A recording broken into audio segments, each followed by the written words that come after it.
इस देश में आज एनडीए के मुख्यमंत्रियों की संख्या ज्यादा है। प्रधानमंत्री भी एनडीए के हैं, श्री नरेंद्र मोदी प्रधानमंत्री। तो ये बिल सिर्फ विपक्ष के लिए क्वेश्चन खड़ा नहीं करता, हमारे मुख्यमंत्रियों के लिए भी क्वेश्चन खड़ा करता है। मैंने जो सुना वो कह रहे कि आपके लोगों के सामने एफआईआर नहीं होती है। ये जनता को गुमराह करे। उनको मालूम है कि किसी भी व्यक्ति के खिलाफ आरोप है तो आप पब्लिक इंटरेस्ट लिटिगेशन के माध्यम से कोर्ट के सामने जा सकते हैं। कोर्ट ऑर्डर करेगी कि इनके खिलाफ एफआईआर करो। अगर ज्यादा गंभीर मामले हैं तो कोर्ट मॉनिटर भी करती है। इसमें पक्ष विपक्ष कहाँ आता है? बट ये एक सेकंड मेरी बात पूरी नहीं हुई है।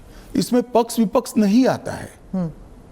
और दूसरी बात, इसमें 30 दिन तक जमानत का प्रावधान किया गया है। अगर फर्जी टाइप का केस है तो देश की हाई कोर्ट और सुप्रीम कोर्ट आंख मूंद कर नहीं बैठे हैं। किसी भी केस में हाई कोर्ट और सुप्रीम कोर्ट को जमानत देने का अधिकार है। अगर जमानत नहीं मिलती है तो आपको पद छोड़ना पड़ेगा।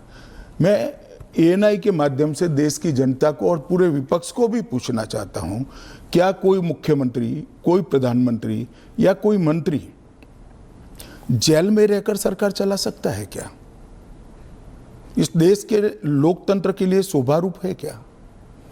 और अगर 30 दिन के बाद जमानत मिल जाती है तो वो फिर से शपथ ले सकते हैं। हम multi party parliamentary democratic system में है। जब आपके पास सदन में बहुमत होता है, एक मुख्यमंत्री को किसी भी कारणसर जेल में जाना पड़ा, 30 दिन तक जमानत नहीं हुई, तो अब वो पदमुक्त हो जाएंगे, परंतु उनका बहुमत तो बना रहेगा। जैसे ही मुक्त होंगे वो फिर से मुख्यमंत्री बन सकते हैं। ये जो गंभीर आरोप होते हैं इन लोगों के खिलाफ, वो उनको साबित करने के लिए या उनसे छुटकारा पाने के लिए इतना वक्त लग जाता है।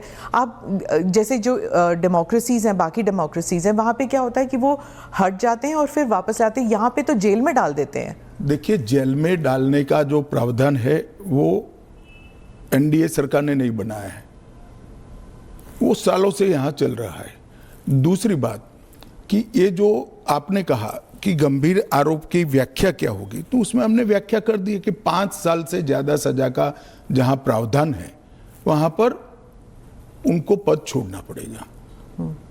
कोई छुटपुट आरोप के लिए पद नहीं छोड़ना है, मगर जिन पर करप्शन के आरोप है या 5 साल से ज्यादा सजा के आरोप है, ऐसे मंत्री, मुख्यमंत्री या प्रधानमंत्री जेल में बैठकर सरकार चलाए, ये कितना उचित है? पर दोष के ऊपर कैसे कर सकते हैं? पहले मैं आपको सीधी तो हो जाए ना। मैं आपको बताना चाहता हूं, आज भी भारत के जन प्रतिनिधित्व कानून जो है उसके अंदर प्रावधान है कि किसी भी चुने हुए प्रतिनिधि को 2 साल या इससे अधिक समय के लिए सजा होता है तो वो अपने स्थान से मुक्त हो जाएंगे सांसद के रूप में। अब उस पर हाई कोर्ट की अपील बाकी है, इस पर सुप्रीम कोर्ट की अपील बाकी है, मगर एक मॉरल ग्राउंड तय करने के लिए कानून आजादी मिली तब से बना है। इस पर भी आर्गुमेंट होता है कि भाई वो हाई कोर्ट से छूट जाएंगे, वो सुप्रीम कोर्ट से छूट जाएंगे, क्योंकि अपील फाइनल नहीं हुई है। तो जैसे ही छूटते हैं उनकी सदस्यता रिवाइव हो जाती है। कई सारे लोगों की सदस्यता समाप्त हो गई और तुरंत रिवाइव भी हुई, ऊपर से सजा का स्टे मिलने के बाद। पर इस दौरान उनका राजनीतिक कुछ नहीं होता है ना सर। सत्येंद्र जैन का देख लीजिए, उनके 4 साल कौन लौटाएगा? उनकी जो पॉलिटिकल लाइफ है वो तो खत्म हो गई ना। नहीं, मगर 4 साल तक उनको जमानत नहीं मिला, केस अभी चालू है। हाँ, तो पर उसके बाद सीबीआई का जो रिपोर्ट है वो कोर्ट ने एक्सेप्ट कर लिया ना। भयंकर भ्रांति में हो। जिस एफआईआर में वो 4 साल जेल में रहे, वो एफआईआर में क्लोजर रिपोर्ट नहीं भरी गई। क्लोजर रिपोर्ट 2022 के केस में भरी गई। जिन 4 केसों में वो जेल में गए थे और लंबे समय तक रहे, वो 4 केसों में सीबीआई ने चार्जशीट किया है और वो ट्रायल फेस कर रहे हैं। मगर आप पार्टी के प्रोपेगेंडा का आप शिकार हो। सत्येंद्र जैन जी को जिस केसों में लंबा समय जेल में रहना पड़ा, वो सारे के सारे केसों में चार्जशीट हुआ है और वो ट्रायल फेस कर रहे हैं। और अरविंद केजरीवाल जो थे उनका भी ऐसे ही हुआ था, बेल मिला और फिर उसके बाद वो वापस आ गए। क्या यही होने वाला है हर नॉन बीजेपी चीफ मिनिस्टर के साथ? तो आप मुझे एक बात का सवाल जवाब दीजिए। नॉन बीजेपी बीजेपी छोड़ दीजिए, दोनों के लिए समान कानून है, परंतु किसी ने भी जेल से सरकार चलानी चाहिए क्या? आजादी से अब तक कई सारे नेता जेल में गए, कई सारे मुख्यमंत्री भी गए, मंत्री भी गए, और सबने इस्तीफा देकर जेल में गए। अभी अभी एक ट्रेंड शुरू हुआ कि जेल में जाने के बाद भी इस्तीफा नहीं देना। ढेर सारे ऐसे लोग हैं जिन्होंने इस्तीफा दिया। तमिलनाडु के कुछ मंत्रियों ने नहीं दिया, दिल्ली के मंत्री और मुख्यमंत्री ने नहीं दिया, और सरकार के सचिव, डीजीपी, मुख्य सचिव इनके पास आदेश लेने के लिए जेल में जाएंगे। ये क्या हमारे लोकतंत्र को दुनिया में सम्मान दिलाएगा क्या? ये मुद्दे पर चिंता, चर्चा होनी चाहिए, नहीं होनी चाहिए। और मैं आज जो कांग्रेस पार्टी इसका मुखर कर विरोध कर रही है, वो कांग्रेस पार्टी के एक स्टैंड को ही मैं कह रहा हूं। जब यूपीए की सरकार थी, श्री मनमोहन सिंह जी इनके प्रधानमंत्री थे और लालू प्रसाद यादव जी इनके मिनिस्टर थे। लालू प्रसाद जी को सजा हो गई। मनमोहन सरकार एक ऑर्डिनेंस लेकर आई कि 2 साल की सजा हो तो भी अपील का स्टेज बाकी है तो उनकी सदस्यता नहीं जाती है। यही मॉरल ग्राउंड था जो आप कोट कर रही हो। तो एक ऑर्डिनेंस लेकर आए कि हम इसको बदल दे रहे हैं। ऑर्डिनेंस से बदलने का कैबिनेट ने प्रस्ताव भी किया। यही श्री राहुल गांधी इसको कंप्लीट नॉनसेंस कहकर सार्वजनिक रूप से प्रेस कॉन्फ्रेंस में फाड़े थे ऑर्डिनेंस को।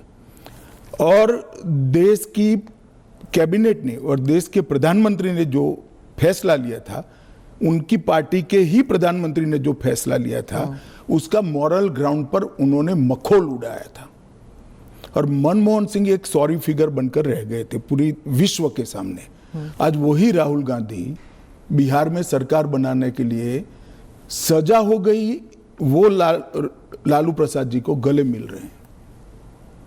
ये ड्यूअल स्टैंडर्ड नहीं है क्या? ये शोभा देता है क्या? 3 चीजों से ये सारे आरोप खारिज हो जाते हैं। एक तो प्रधानमंत्री जी ने स्वयं अपने आप को इसमें डाला है। एक जमाने में कांग्रेस 39वां संविधान, प्रधानमंत्री ने डाला है, पहले नहीं थे क्या प्रधानमंत्री? ना, पहले तो प्रोविजन ही नहीं था। तो जब कानून ड्राफ्ट हो रहा था तो उन्होंने खुद डाला अपना? हाँ, खुद डाला है। पहले 39वां जो संशोधन था, इसमें इंदिरा जी उपराष्ट्रपति, राष्ट्रपति के साथ साथ खुद को भी इनके खिलाफ कोई वैधता नहीं रहती है चुनावी मुकदमों का, एक संविधान संशोधन लेकर आई थी। वो खैर कांग्रेस पार्टी और श्रीमती इंदिरा गांधी की नैतिकता का सवाल है। नरेंद्र मोदी जी अपने खिलाफ खुद संविधान संशोधन लेकर आए हैं कि प्रधानमंत्री भी जेल में जाएगा तो उसको इस्तीफा दे देना पड़ेगा। पर इससे एक एक्स्ट्रा जुडिशियल पावर कह लीजिए, जो भी एक अधिकारी को नहीं मिल जाता कि प्रधानमंत्री से भी ज्यादा सीनियर हो जाता है वो? जी, आप ऐसे बात करिए जिसमें जैसे इस देश में कोई कोर्ट ही नहीं है। पर कोर्ट में डिलेज होते हैं ना सर? ये कानून आने के बाद नहीं होंगे, क्योंकि कोर्ट को तुरंत इंटरवीन करना पड़ेगा। किसी चुने हुए प्रतिनिधि को खारिज करने का प्रावधान हुआ है। मैं तो उल्टा कहता हूं, इससे यस और नो जो होना है वो जल्दी हो जाएगा। तो प्रेशर कोर्ट्स पे होगा डिक्लेयर करने के लिए? प्रेशर होगा ये कहना ठीक नहीं है। हाँ। मगर हमारी कोर्ट भी, पर उसी सुनिए ना, हमारी कोर्ट भी कानून की गंभीरता को समझती है।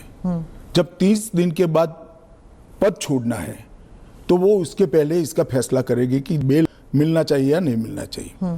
हाईकोर्ट में जब केस गया कि श्री केजरीवाल जेल में है, तब उनको वहां से इस्तीफा देने चाहिए। एक पब्लिक इंटरेस्ट लिटिगेशन फाइल हुआ।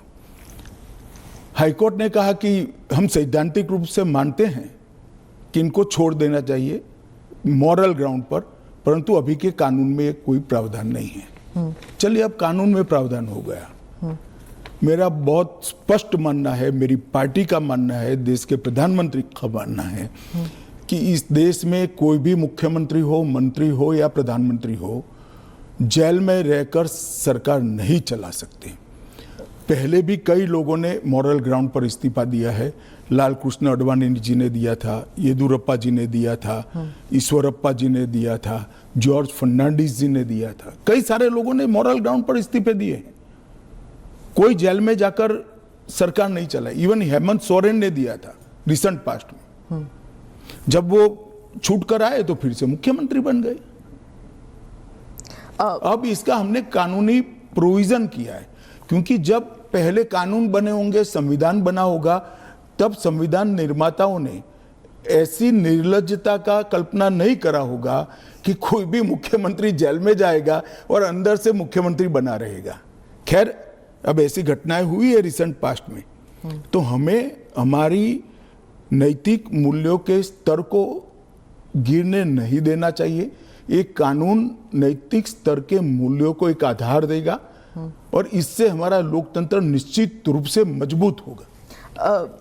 गृहमंत्री जी, विपक्ष कह रहा है कि सरकार जो है वो इस तरह के जो सिचुएशन बनाएगी या फिर कोर्ट पर दबाव डालेगी कि 30 दिन में जमानत नहीं मिलेगा। अगर 30 दिन में जमानत नहीं मिल जाता तो फिर the entire thing falls through. देखिए, ये उनका पद से चिपक रहने के लिए एक अलग प्रकार से बनाया हुआ खूबसूरत आर्ग्यूमेंट है। मैं मानता हूं हमारी कोर्ट्स संवेदनशील है और जब किसी का पद जाता है तो निश्चित रूप से कोर्ट समय मर्यादा में उनकी जमानत के फैसले करेंगे, जो भी होगा उसका। मैं विपक्ष के लिए नहीं लिखा, पक्ष विपक्ष जो भी होगा, इसकी जमानत के फैसले तुरंत ही करने की पद्धति भी डेवलप होगी, ऐसा मेरा स्पष्ट मानना है। वो तो कहते हैं कि पॉलिटिक्स ऑफ वेंडेटा होगा, क्योंकि जो इन्वेस्टिगेटिंग ऑफिसर है, जो पुलिसिंग है, वो सब सेंट्रल के कमांड में आ जाता है। पूरी चीज में से आपकी सरकार है तो फिर पूरी चीज में से कोर्ट को बाहर ही रख रही हूँ।